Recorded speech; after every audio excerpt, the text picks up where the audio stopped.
couple of months ago, 20 agents raided Rawson Foods in Ventura County, California with a search warrant, ordering workers to put down their buckets of mashed coconut cream and to step away from the nuts. This was the third time this same farm had been raided in 3 months. Sharon Palmer, owner of Rawson Foods, thought she was on her way to resolving the problem over labeling of her goat cheese after the first 2 raids, but apparently not. It's pretty shocking how the police and district attorney in California have absolutely nothing better to do than harass honest, hard-working farmers who are growing and sharing natural, healthy, organic foods. As part of the raid, Sharon's 12-year-old daughter Jasmine had her computer taken and her homework lost. Jasmine still hasn't received back her computers from the 2 previous raids. All across the U.S., small organic food co-ops are being raided by police with guns drawn. Farmers are being treated no different than cocaine kingpins and are being charged with such things as illegally selling raw milk. These food co-ops are guilty of nothing other than sharing healthy food with people in their local communities. However, they are obviously a threat to the large agricultural corporations that pay off our elected representatives in Washington.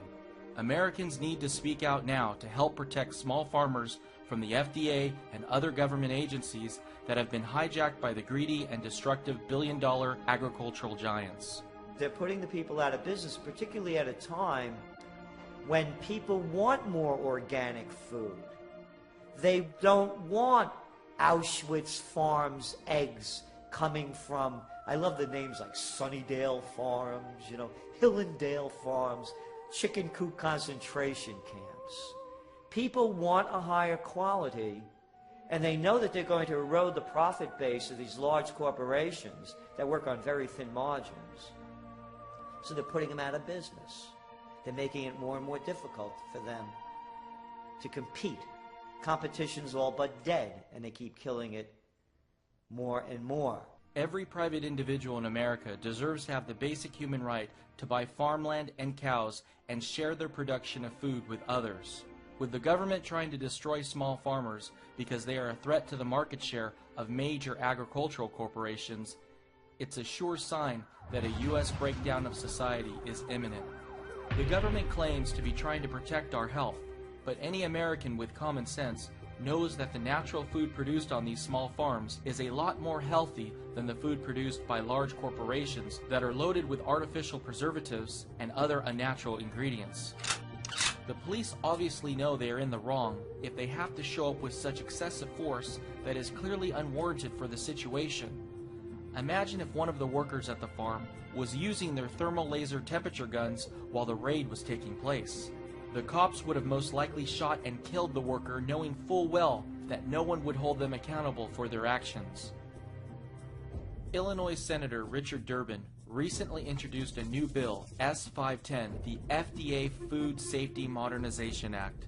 This could be the most dangerous and destructive bill ever introduced in our nation's history. If enacted, it will make it illegal to grow, share, trade, or sell homegrown food. This legislation is so broad that someone with a backyard garden could get fined and have their property seized. It's written so broadly that they can come and shut us down, and it scares the farmers out here. They may decide it's not worth the risk to lose my land. This bill seeks to effectively put all U.S. food and farms under the control of the Department of Homeland Security and the Department of Defense.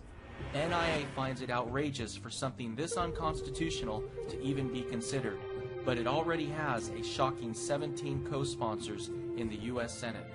Most Americans would be shocked to learn that there is already an executive order that allows the government to take over all food resources and farms during a crisis.